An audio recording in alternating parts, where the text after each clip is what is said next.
If you're enjoying this Which podcast, then you might also be interested in listening to other podcasts that we have to offer, like Which Shorts. Which Shorts is our weekly podcast that brings you a flavour of what the Which magazine has to offer, as well as our dedicated travel, gardening and tech magazines too. Each week we handpick a review, investigation or feature that was printed in one of our magazines and written by one of our award-winning writers. We then bring it to life on the podcast. So, to get a taster of what Which members get in our suite of magazines, be sure to listen to Which Shorts wherever you get your podcasts.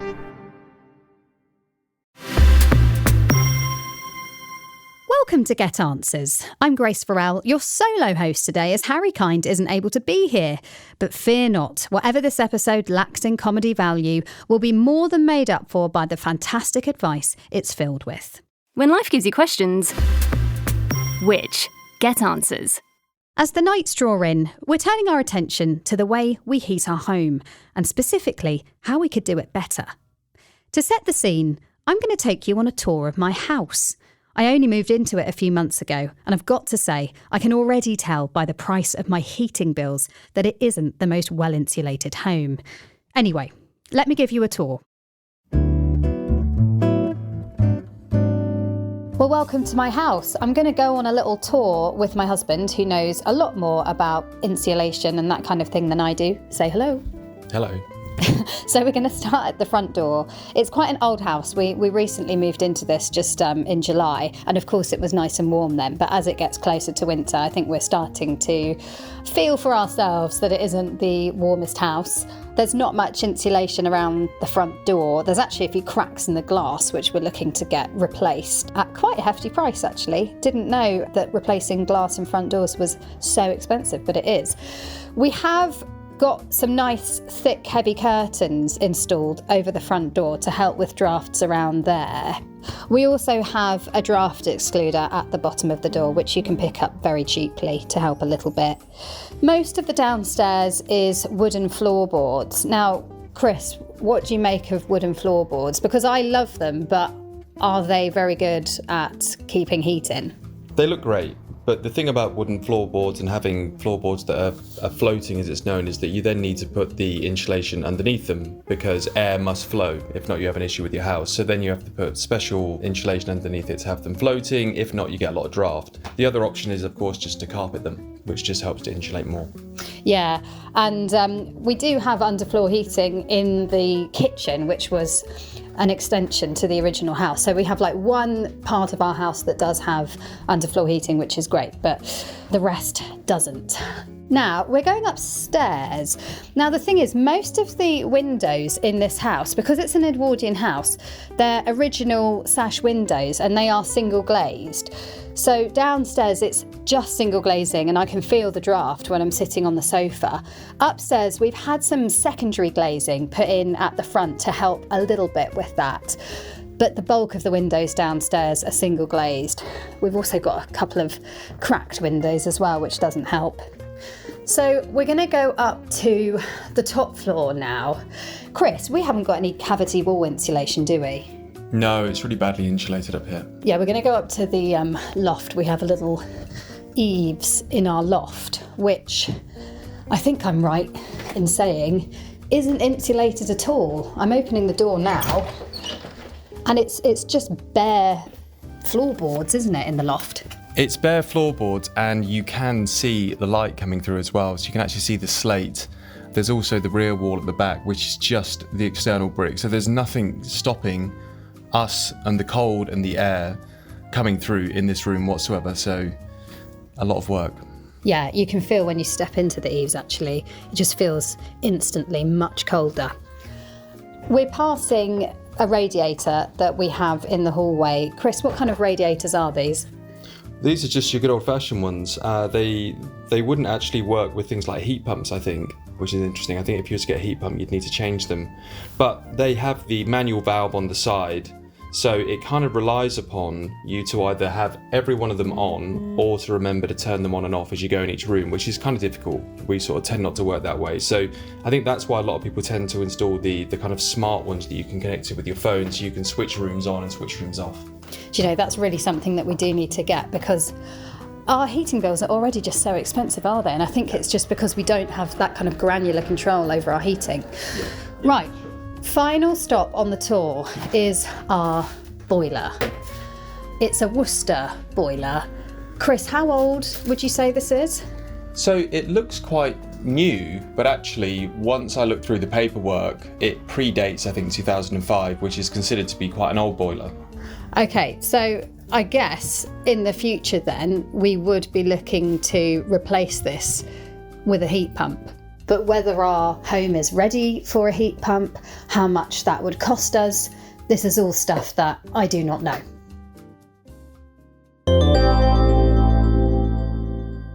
Well, I think it's fair to say that despite heat pumps being a big part of our future, a lot of people just don't know much about them, myself included. So, before we go any further, let's listen to a discussion I had recently with our resident witch heat pump expert, Karen Lawrence.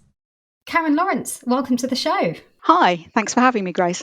So, Karen, first off, what actually are heat pumps? Can you give us a quick breakdown of what they are and how they work? A lot of people think it sounds like something very complicated and technical, but actually it's something that's really just a direct replacement for your gas boiler. So if you think about generally our central heating systems, they're made up of a number of different components. You've got the boiler itself, you've got your heat emitters, which are your radiators or your underfloor heating, and you've got your circulation, which is all the pipework that joins all that together. Well, a heat pump is a bit that replaces just the boiler. So in lots of situations, you can keep your radiators, your pipework, nothing else needs to change. You literally take out your gas boiler and you replace it with a heat pump. And what that heat pump does is it puts heat into the system, takes heat from the outdoors and puts it into your home. Now, it sounds a bit magical, but it doesn't actually create heat in the way that your gas boiler does. So the gas boiler burns gas, which heats up the water. The heat pump doesn't do that at all. It doesn't create any heat. All it does is takes heat from the outside environment, from the air, from the ground, from water, and it puts that heat inside your home. The best way to think about it is you've actually probably got a type of heat pump in your home already. So if you've got a fridge works in almost exactly the same way as a heat pump. So if you think about the way that your fridge takes heat from inside the fridge and pumps it outside into your room. So if you feel the back of your fridge, you can feel that warmth that's being generated there. Well, a heat pump does the exact same thing. It takes heat from one place, puts it somewhere else. So what if it's really cold outside? How does it get heat from the outside air if it's cold? Very good question. The fact is that actually there's heat energy in the environment at any temperature above absolute zero. And absolute zero is minus 273 degrees centigrade. So that's very, very cold. Any temperature above that, which obviously it always is in this country, and in fact anywhere on the planet, it's still able to draw some heat from the environment. And a good example of this is that heat pumps are very, very popular in Scandinavian countries such as Sweden and Finland, where it's typically much colder than it is in this country, and they still work absolutely fine there. They're really popular.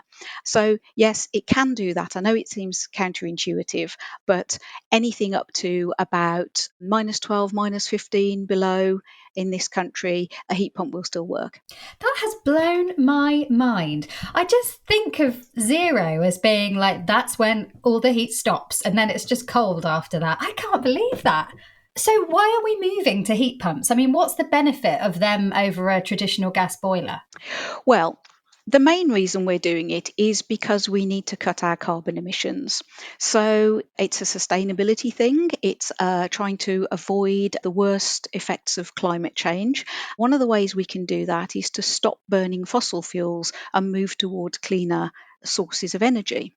So using a heat pump means you're not burning any gas directly, and what you're doing is using electricity to just drive that pump and the circulation of the warmth around your home. So it uses less energy anyway, but also electricity is much greener. You might have seen just recently we switched off the last coal-fired power station in the UK, and that's one of the steps we're taking on the way to making our national grid much greener with much lower carbon emissions. So with lots more wind power, solar power, nuclear energy, all of which are completely carbon free. And because heat pumps are the most efficient form of electric heating at the moment, they're up to 300, 400% efficient, which again sounds like magic, but actually isn't. So, Karen, can you explain exactly what you mean when you say that heat pumps are 300 to 400% efficient? Yeah. So if you think about your gas boiler at the moment, gas boilers are 90% plus efficient, which means that for every single unit of gas that you use, you produce 0.9 of a unit of heat. Now, an electric heat pump takes 1 unit of energy, of electricity, and can produce 2, 3, 4, or even more units of heat. And that's because it's not simply burning something to create heat, it's actually taking heat that's already in existence and simply compressing it and moving it around. So it uses much less energy to simply move the heat around rather than having to create it from scratch. So every single unit of electricity you put in, you get 2, 3, 4, or sometimes even more units of heat out to warm your home. Okay, so there's obviously a sustainability element there. What about actual cost to the consumer? Do heat pumps save us money? Well, the short answer to that at the moment is they can. I think most people are probably aware there's been quite a lot in the news about how expensive heat pumps are to have installed. And it's true that at the moment, having an air source heat pump, which is the most popular type, having one of those installed is going to cost you a lot more than simply replacing your gas boiler with another gas boiler, or even your oil boiler with another oil boiler. There's a number of reasons for that. It's partly that you're probably going to need more work doing rather than simply replacing like for like. There's going to be more to do because it's the first time that you've ever had a heat pump installed. The other thing is simply economies of scale. At the moment in the UK, we replace about 1 million or so gas boilers every year. So if you think about all of those boilers being manufactured, all of the hundreds and thousands of gas fitters that there are available to do that work, it's a much cheaper process. Over time, as heat pumps become the norm and become more popular, we should see those prices fall.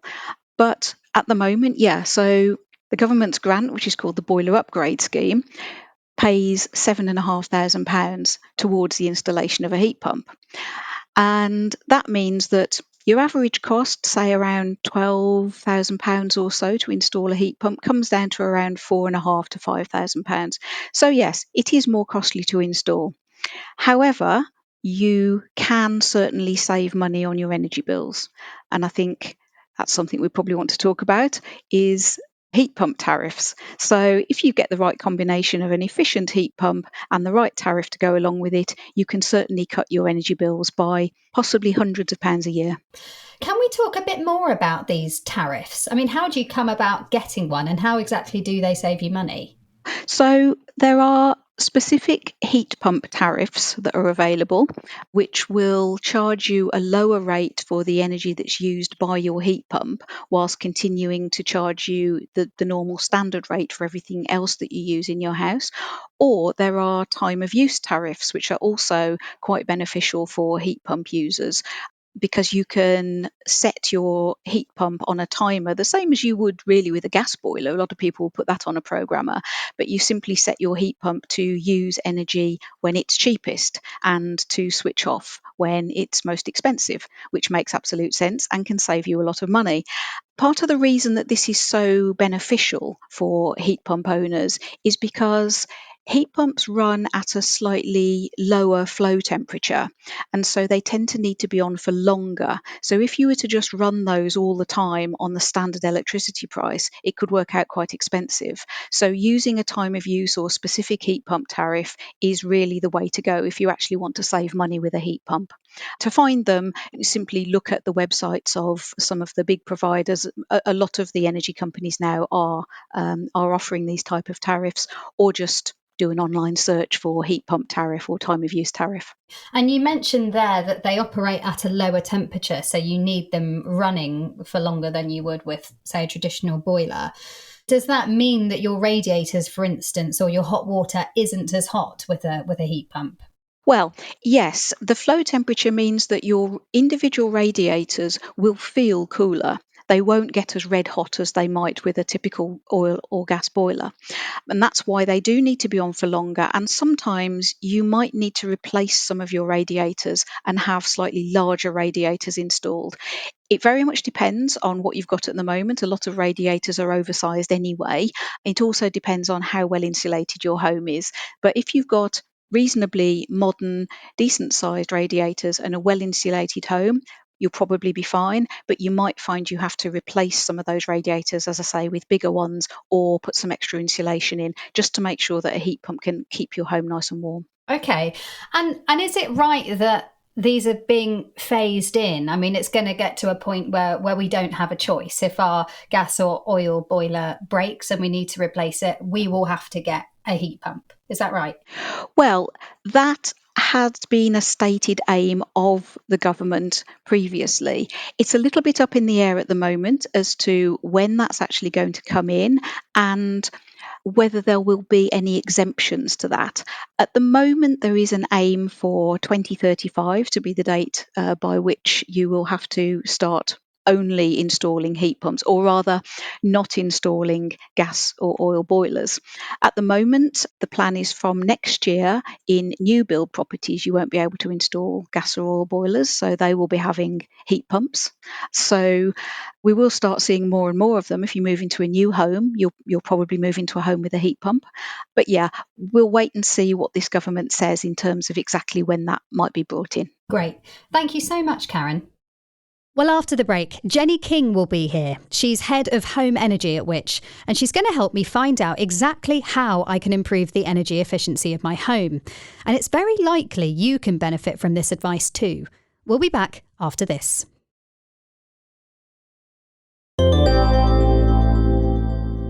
Before we get back to the show, here's a reminder about a very special offer that's available exclusively to you, our Which podcast listeners. Right now, you can get 50% off a Which subscription. There are various types. You can simply get the fantastic magazine delivered to your door every month, or you can go the whole hog and get the full access subscription, which includes the magazine, but also the app and personalised buying advice. This is an exclusive offer just for our podcast listeners. Just head to which.co.uk/podcast offer and you can choose the tier that suits you. Now, you heard me earlier knocking around my house and hazarding a guess as to how I might improve things.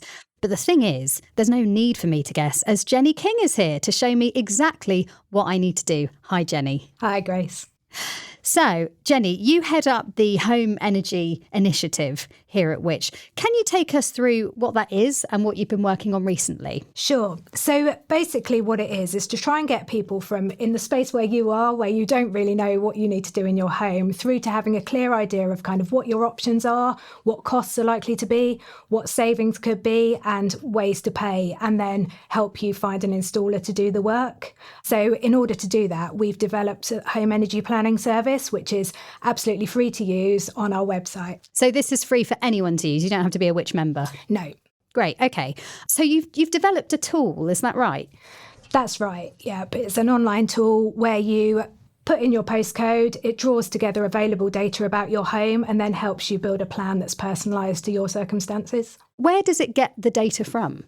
So several sources. So if you have an EPC on your home, which you would have if you've moved in recent years, or if you rent your home, or if you just happen to want one, if you don't have an EPC, then it can estimate based on kind of where there is EPC data about similar homes in your local area. And sorry, and an EPC is an energy performance certificate. So it just sort of tells you how energy efficient your home is at the time that the EPC was created. Absolutely, yeah. And it collects together some basic information about what measures you have in your home, like the level of insulation, and then you can also update the information in the tool yourself. So if you've more recently installed a new boiler, or if you've had solar panels or replaced your windows, then you can update it so that it's helping you generate a plan based on accurate information. Okay, well, we're going to go through the tool. We're going to use my home as a guinea pig. So I'm going to start.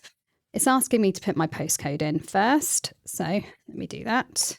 And then to select my address, which I'm not going to give away in a podcast. Right, it is finding my EPC report. And I did move into this house quite recently, so the EPC report should be pretty accurate. Building my home profile. Okay. Oh, okay. It's already popped up with my home profile. It's telling me all the right things, actually. My house is detached. It's kind of estimating when the house was built. It's got the amount of bedrooms. Yep. Solid brick wall, loft with unknown insulation. It said I've got an older gas system installed before 2005. That is correct. I don't have solar panels, unfortunately, and I don't have a solar water heater. Okay, so I'm saving those details. It's very intuitive, actually. It's very easy to use. And so then it gives you a rough estimate of what it thinks you'll be able to save by making certain range of improvements. So savings on energy bills, whether you can improve your EPC certificate, and then how you could reduce your emissions. It's saying that I could save around £699 per year on energy bills, which is amazing, and that I could reduce my emissions by around 30%. So you touched on it before, but how does it know this?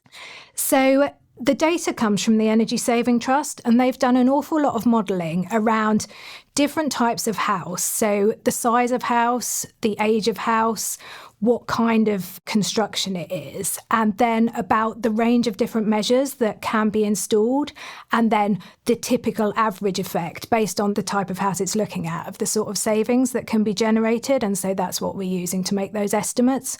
Obviously, every single house is different and the way people use their homes are different. So it's only ever going to be estimates at this stage, but estimates that are good enough, hopefully, to give you the kind of idea of what might be possible for you.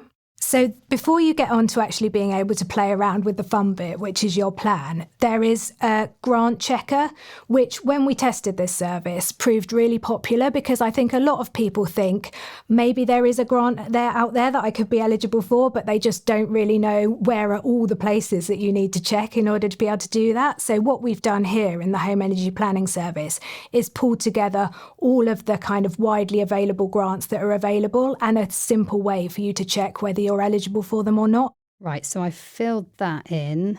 Going on to the next bit. And so here, there is a screen which helps you kind of direct the plan builder in terms of what you're most interested in. So it could be that you don't have a huge amount of money to spend, but you want to make some quick and simple fixes. Or it could be that you're more interested in solar panels and you know that, so you can go down that route. Or there's an option where if you just are like, show me everything you've got, make me some recommendations, you can go down that path. Aha, okay. So it's saying that I could draft-proof my external doors, which would cost around 40 quid.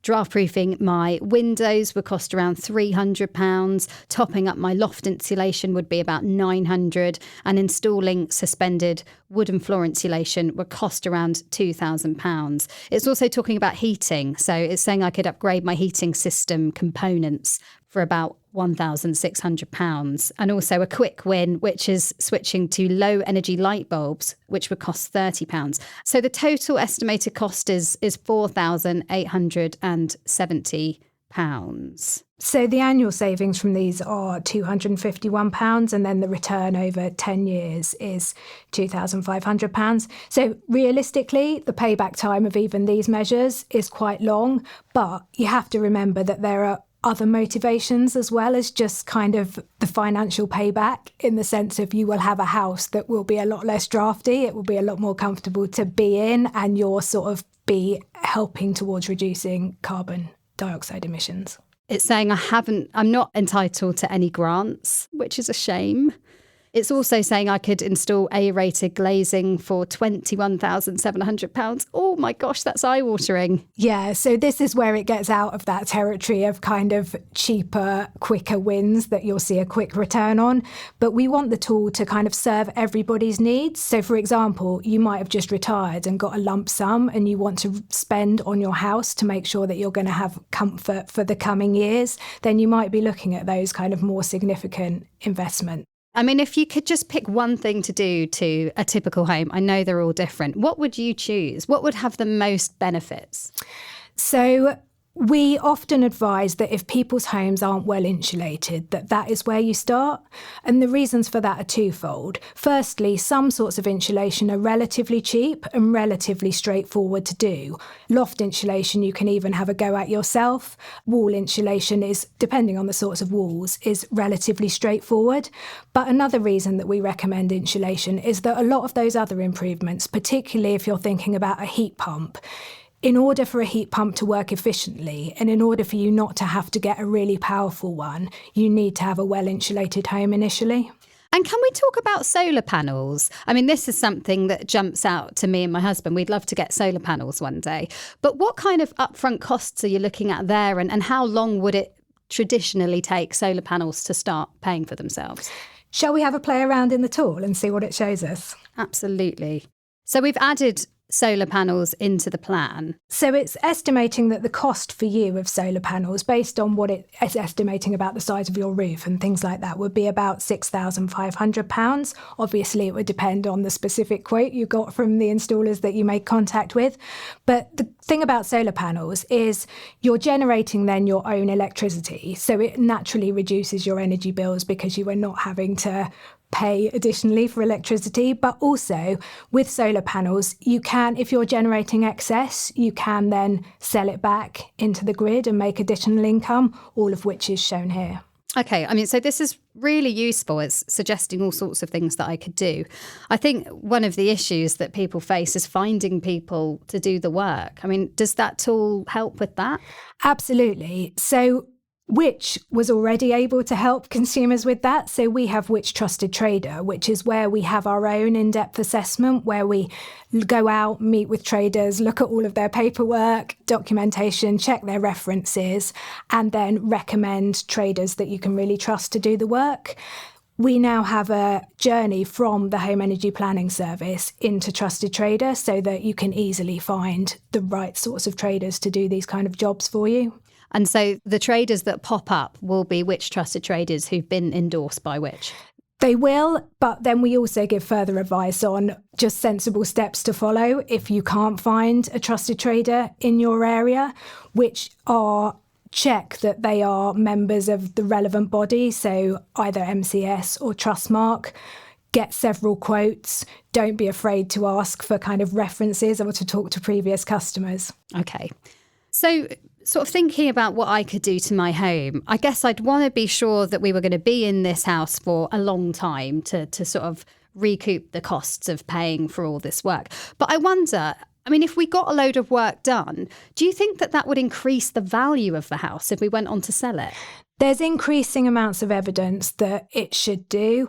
The evidence is still a little bit ambiguous because it varies a bit from measure to measure. So some measures consumers are really engaged with, like solar panels. People understand those. It is seen as an added benefit to a home. The more we recognise the need to move towards more energy efficient homes, the more that will influence the house price.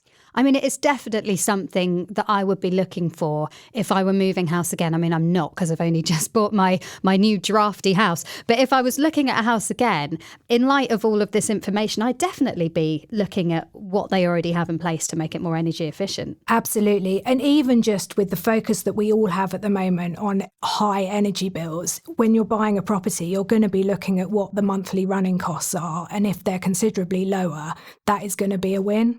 Well, Jenny, just remind us once more, how can we find the tool? You can find it on the Which website at which.co.uk/home-energy. Brilliant. Thank you so much, Jenny. It's been great having you on the show. Thank you.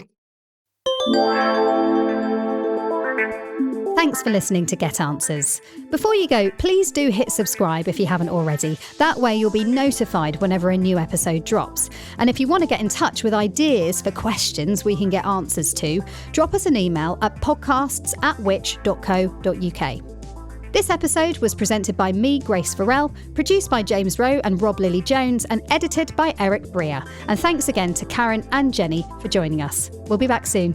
Bye.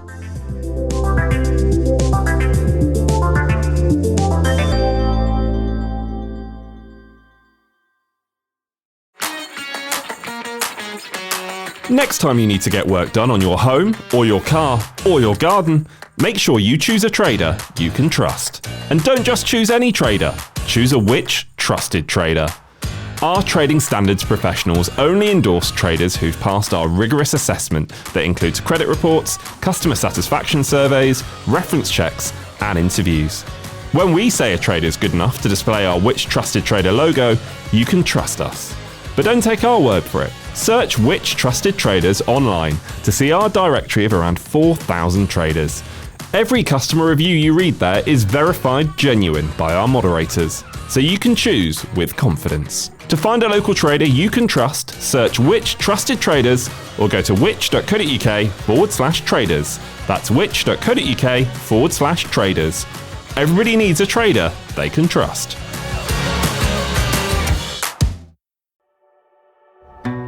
Life can get hectic when you start a family, but Which can help you make confident decisions from improving your home to financial planning. We'll make sure you're prepared. Whether you're looking to reduce your household bills, seeking advice around your child's health, or want to find our best buys for your new home, Which has got you covered. Use our expert advice to make the right choices for you and your growing family by visiting which.co.uk/growing family. That's where you'll find everything you need to make confident decisions and have peace of mind that all the advice you're getting is 100% independent. So to find out more, just head to which.co.uk/growing family.